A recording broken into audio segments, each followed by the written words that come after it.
পর্দার অভিনেত্রী আসনা হাবিব ভাবনা। কাজ থেকে শুরু করে বিভিন্ন কারণে আলোচনায় চলে আসেন তিনি।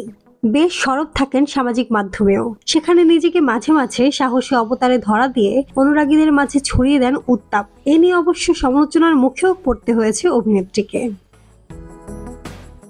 এদিকে সরকার পতনের ইস্যুকে কেন্দ্র করে নীরব ভূমিকা পালন করছিলেন ভাবনা।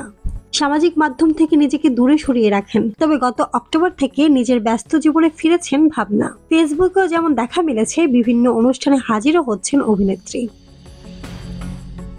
সম্প্রতি কোনো এক অনুষ্ঠানে উপস্থিতি মেলে ভাবনার। সেখানে নানান প্রশ্নের মুখোমুখি হন অভিনেত্রী। সামাজিক মাধ্যমে ছড়িয়ে পড়া একটি ভিডিওতে উঠে আসে তার বিস্তারিত। তাকে প্রশ্ন করা হয়, বিয়ের জন্য পাত্রের প্রস্তাব আসলে কেমন পাত্র বেছে নেবেন তিনি। সঙ্গে দুটি অপশনও ছুড়ে দেওয়া হয়, একজন বড় মাপের ইউটিউবার নাকি বিসিএস ক্যাডার। উত্তরে ভাবনা বলেন, বিসিএস ক্যাডার। শুধু তাই নয়, নিজেও বিসিএস পরীক্ষা অংশ নেবেন বলেও আগ্রহ প্রকাশ করেন অভিনেত্রী। তার কথায়, আমার মা বাবা এখনো বলেন যে তুমি বিসিএস পরীক্ষাটা দাও, আমি দিতেও পারি। আমাকে গত বছরও আব্বু বলেছে, যদিও আমার বয়স এখনো আছে বিসিএস দেওয়ার। এই সময় ভাবনা জানতে পারেন এখন নাকি বিসিএস পরীক্ষা দেওয়ার সময়সীমা বাড়ানো হয়েছে। এতে উচ্ছ্বসিত হয়ে ভাবনা বলেন, ওয়াও, তাহলে আমি পরীক্ষা দেব।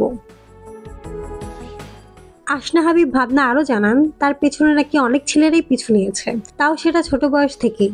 আর সেটা নাকি খুব ভালোও লাগে অভিনেত্রীর। কিন্তু কাউকে ধোঁকা দেওয়ার পর কেমন লাগে, এমন প্রশ্নের জবাবে ভাবনা বলেন, আমি কাউকে ধোঁকা দেইনি।